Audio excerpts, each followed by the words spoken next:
मेरे प्रिय बच्चे, वह आ रहा है तुम्हारे जीवन में प्रवेश करने।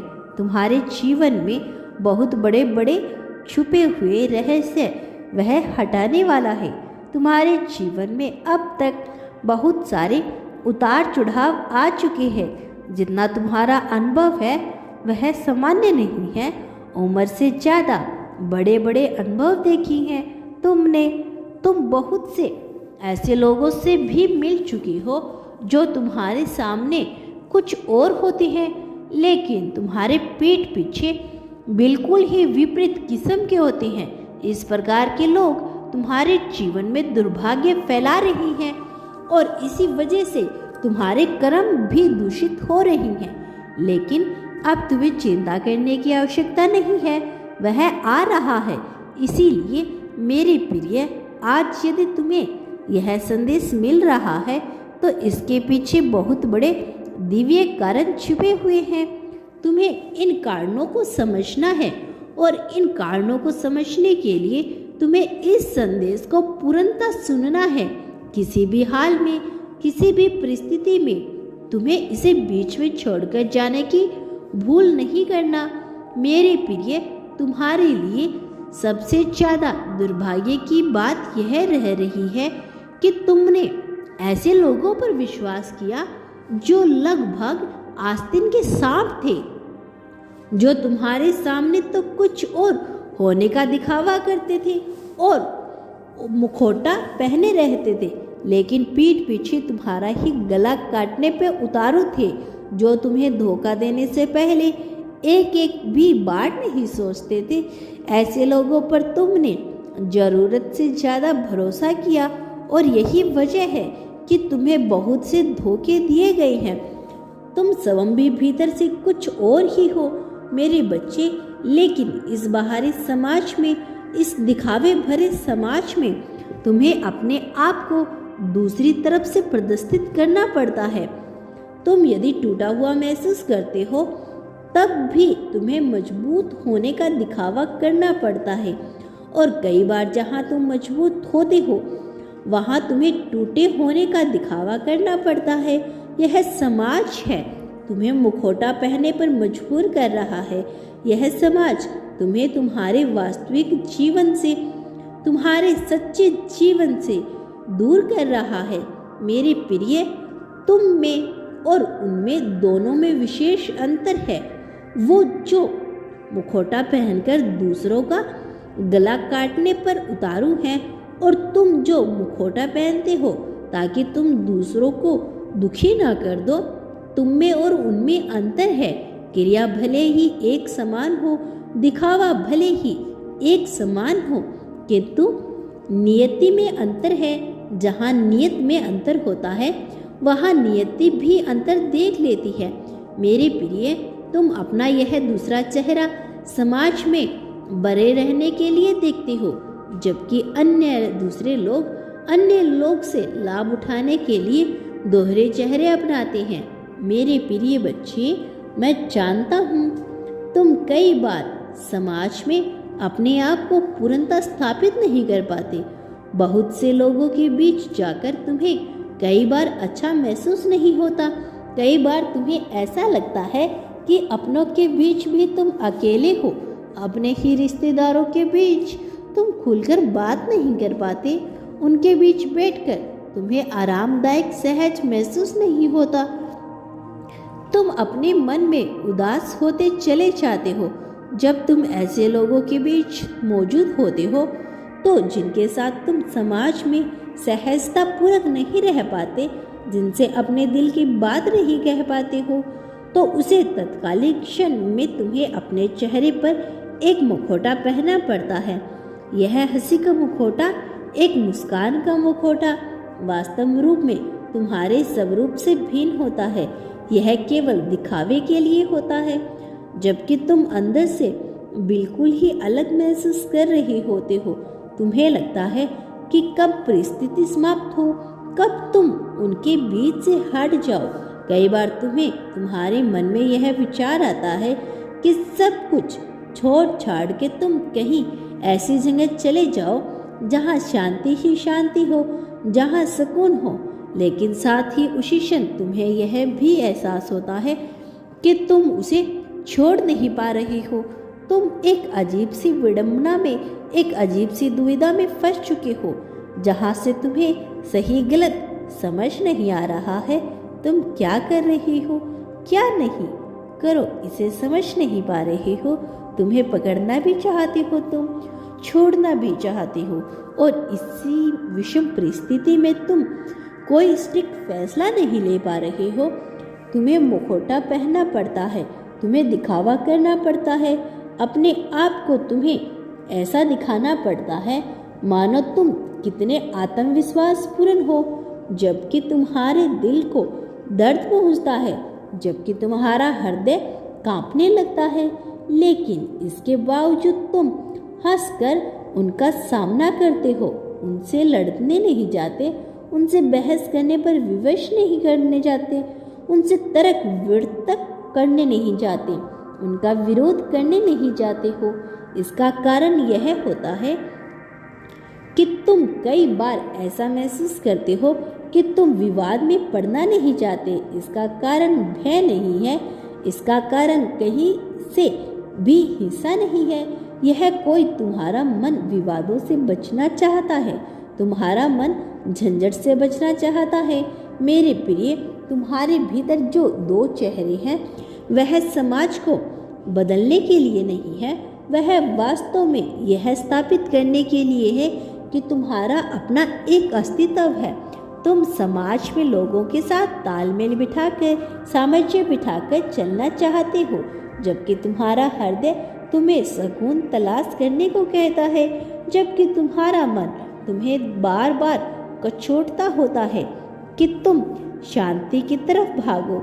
मेरे प्रिय, तुम्हारी आत्मा बार बार तुमसे सुकून की तलाश कर रही है, लेकिन तुम्हारा मन बहुत विचलित हो रहा है और तुम्हारा परिवेश बार बार तुम्हें बंधन में बंधने को मजबूर कर रहा है, जबकि तुम्हारी आत्मा इस बंधन से हटना चाहती है, जबकि तुम्हारा मन इस बंधन से दूर जाना चाहता है।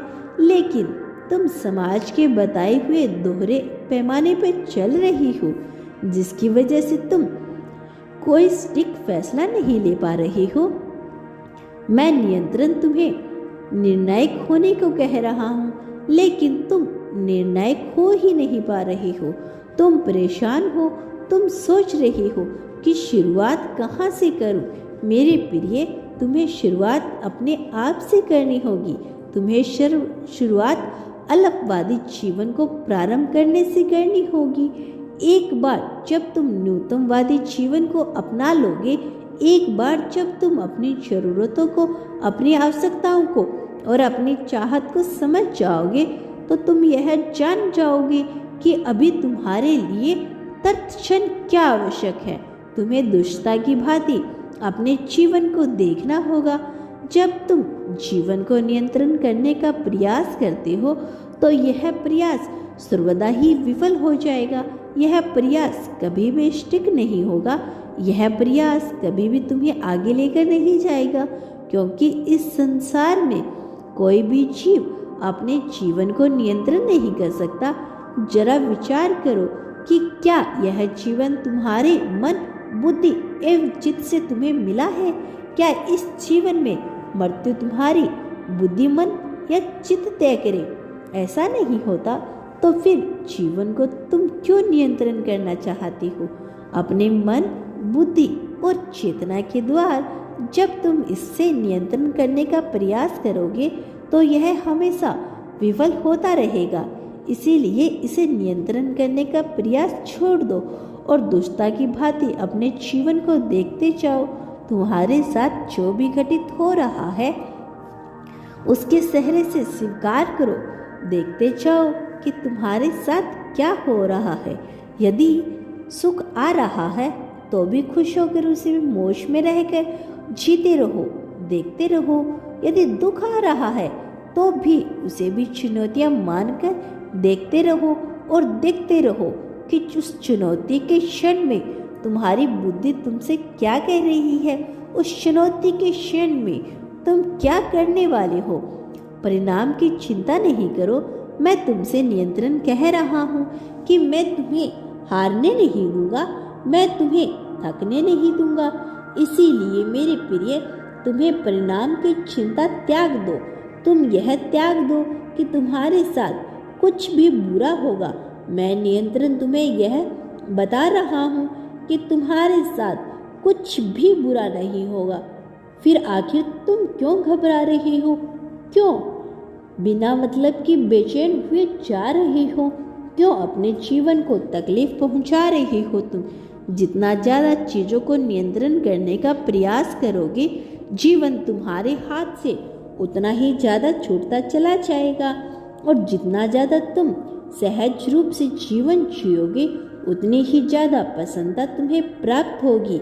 इसीलिए तुम यह मत सोचो कि तुम्हें प्रारंभ कहाँ से करना है, तुम्हें शुरुआत कहाँ से करनी है। तुम यह सब कुछ त्याग दो, यह सब कुछ छोड़ दो।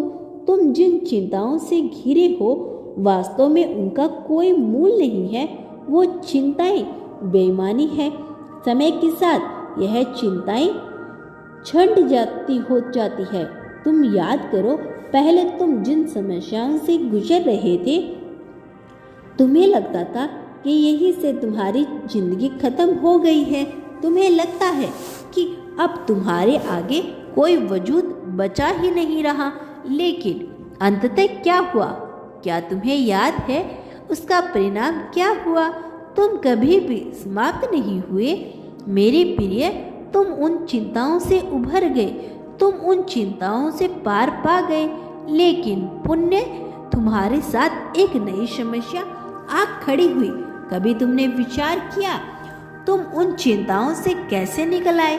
और कभी तुमने विचार किया कि पुण्य तुम्हारे समक्ष ऐसी चिंताएं फिर से क्यों खड़ी होगी? जब तुम्हें लग रहा था कि अब तुम्हारी जिंदगी खत्म हो सी गई है, तुम उन समस्याओं से पार पा गए हो। लेकिन जब तुम्हारे सामने पुण्य एक नई समस्या आई, तो तुम्हें फिर से लगा कि तुम्हारी जिंदगी का कोई वजूद ना बचा।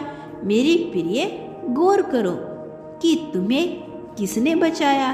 गौर करो कि तुम पुण्य समस्या में क्यों फंस गए। जब तुम इसका आलंकन करोगे तो यह जान पाओगे कि यह समस्त चिंताएं बेईमानी है। यह सुख, यह दुख, ये पीड़ा, यह कष्ट, सब कुछ बेमाना है। इस संसार में जीवन एकमात्र सत्य है। जब जीव पैदा होता है तो वह यहाँ रहने लगता है, जीवन जीने लगता है। यही एकमात्र सत्य है। तुम्हें सत्य को स्वीकार करना होगा। जब तुम इस सत्य को स्वीकार कर लोगे, तब तुम यह जान पाओगे कि वास्तव में तुम्हें क्या करना चाहिए और तुम्हें क्या नहीं करना चाहिए। तुम्हारा जीवन एक ऐसे दोराहे पर आकर खड़ा हो गया है जहाँ से तुम्हारे लिए जीवन जीना मुश्किल हो रहा है, क्योंकि तुम तय नहीं कर पा रही हो कि तुम्हें किस मार्ग का चुनाव करो। कभी तुम्हें कोई मार्ग सही लगता है तो कभी तुम्हें दूसरा मार्ग सही लगता है। कभी तुम्हें एक गुरु को पकड़ते हो तो कभी वही गुरु तुम्हें एक बेईमान लगने लगता है, और पुण्य तुम दूसरे गुरु को पकड़ लेते हो। इसी तरह से पकड़ना छोड़ना तुम्हारे जीवन में लगा हुआ है। तुम पिछले कई सालों से एक ऐसे पल की तलाश में रहे हो जहाँ से तुम्हारे जीवन को गति प्रदान हो, जहाँ से तुम्हारा जीवन फिर से उठ खड़ा हो, जहाँ से तुम्हारे भीतर सूर्य की रोशनी भर जाए। तुम एक प्रकाश स्तंभ के रूप में मजबूत तरह से टिक जाओ। यहाँ से न केवल तुम अपना बल्कि लोगों का भी भला कर सको। तुम ऐसे पल की तलाश में रहे हो, लेकिन हर बार एक उम्मीद की, एक आशा की किरण देखने के बावजूद परिस्थितियाँ कुछ ऐसी बन जाती है कि तुम थम से जाते हो, ठहर से जाते हो। लोगों के साथ मिलने के बजाय तुम्हें और भी ज़्यादा पीड़ा मिल जाती है, धोखा मिल जाता है, तुम्हें और भी ज़्यादा कष्ट मिल जाता है। मेरे प्रिय बच्चे, मैं जानता हूँ कि कैसे कितने ज़्यादा लोगों ने तुम्हारे दर्द को बढ़ाने का कार्य किया है। कोई तुम्हारे दर्द को समझ ना सका, समझना तो दूर बल्कि और भी ज़्यादा तुम्हारे जीवन में दुख भेजने का कार्य कर दिया। लेकिन उनमें से कुछ ऐसे भी लोग रहे हैं जो तुम्हें अपने दिलो जान से चाहते हैं, जो सदा यह चाहते आए हैं कि तुम्हारे जीवन से सभी कष्ट समाप्त हो जाएं। तुम्हें उन लोगों को चुनाव करना है, तुम्हें उन लोगों का चयन करना है और तुम्हारा यह दिल जानता है कि वह कौन है जो तुम्हारे अपने कहे जाने योग्य हैं। मेरे प्रिय, हर कोई तुम्हें 100% समझ नहीं सकता, इसीलिए तुम्हें अपने भीतर कुछ बदलाव करने होंगे। यह सोचने की प्रक्रिया बदलनी होगी कि हर कोई तुम्हें पूर्णतः समझ ले। ऐसा हो सकना संभव ही नहीं है मेरे प्रिय, इसीलिए तुम इस तरह की बेईमानी बातों का त्याग कर दो।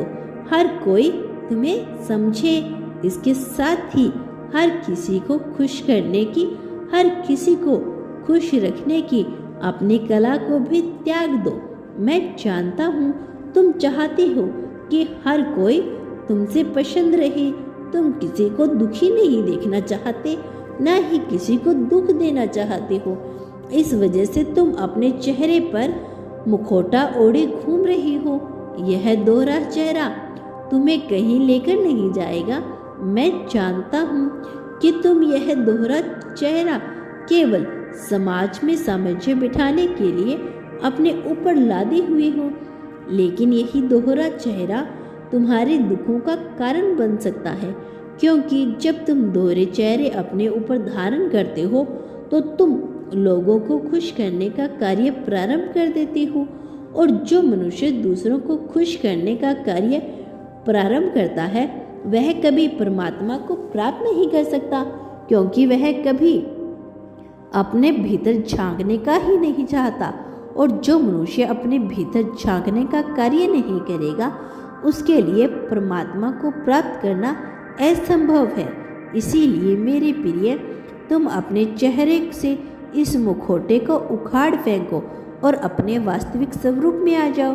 तुम्हारी वास्तविक स्वरूप दिव्यता भरा हुआ है, और मैं तुम्हारे जीवन में ऐसे दिव्य क्षणों को भेज रहा हूँ जहाँ से तुम्हारा जीवन चमत्कारी रूप से बदल जाएगा, जहाँ से तुम्हारे जीवन को जीतने से तुम्हें कोई नहीं रोक पाएगा, जहाँ से परमात्मा का साक्षात्कार होने से तुम्हें कोई नहीं रोक पाएगा।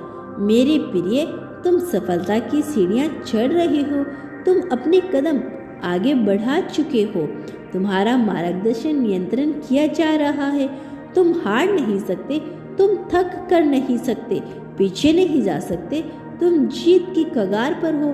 तुम्हें जीतना ही है, चाहे जो भी हो जाए। तुम्हें हार नहीं माननी है।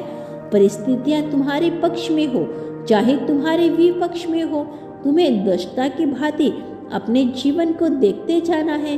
तुम्हें किसी भी परिस्थिति में दुख में नहीं जीना है, सबम को कष्ट नहीं देना है, अनसुनी नहीं करना है।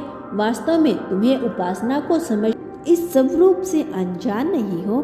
तुमने पहले भी इस स्वरूप को देखा है, तुमने इस साकार स्वरूप को देखा है, तुम इससे अनजान नहीं हो। जल्द ही तुम फिर से देखोगे, लेकिन अपनी बुद्धि, मन, चेतना पर जोर डालने की आवश्यकता नहीं है। तुम हृदय से देखना प्रारंभ करो, हृदय की आवाज़ सुनो। तुम्हारे हृदय में मैं बसा हूँ, मैं तुम्हारे रगों में बसा हूँ, तुम्हारे भीतर जल रही दिव्य ज्योति में ही मैं विराजमान हूँ। मेरे प्रिय, तुम्हारी जीत पहले से ही तय चुकी है, लेकिन तुम घबरा रही हो। तुम्हें घबराना नहीं है, तुम्हें यह नहीं सोचना कि शुरुआत कहाँ से करनी है।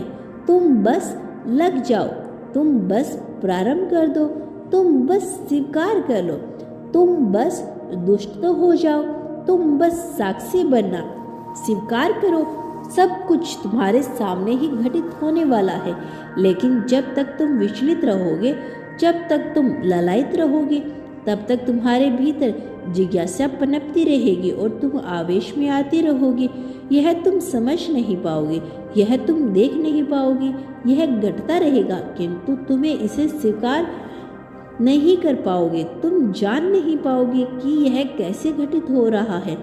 यह तुम्हारी आंखों के सामने ही चल रहा है मेरी प्रिय, यह कहीं और नहीं हो रहा, तुम्हारे ही सामने हो रहा है। इसे देखना प्रारंभ करो मेरे प्रिय बच्चे। तुम शुरुआत करो, घबराना बंद करो। चाहे तुम्हारे जीवन में कोई भी रिश्ते हो, किसी से बैर नहीं रखना, किसी से ईर्ष्या नहीं करनी। चाहे तुम्हारा साथी हो, चाहे तुम्हारा मित्र हो, चाहे तुम्हारा शत्रु हो, सबको दुष्टता की भांति देखते जाओगे। सबको देखते जाओगे कि कौन क्या कर रहा है, कौन कैसे कर रहा है। और जो तुम्हें वास्तविक रूप में प्रेम करते हो, तुम उन पर प्रेम की वर्षा कर दो, उन पर प्रेम का सागर लुटा दो। फिर देखो तुम्हारा समस्त जीवन, समस्त संसार ही प्रेम में हो जाएगा। प्रेम के सागर में तुम गोते लगा रही हो, प्रेम ही प्रेम तुम्हारे जीवन में फैल जाएगा। तुम्हारा कल्याण हो मेरे बच्चे। मैं जल्द लौटूंगा अपना अगला संदेश लेकर। मेरा आशीर्वाद सदैव तुम्हारे साथ है। संख्या 11 अभी लिखो और मैं जीत रहा हूँ, मैं सदैव जीतता रहूँगा, ऐसा लिखकर अपनी जीत की पुष्टि करो। यह तुम्हारे लिए आवश्यक है। सदा सुखी रहो।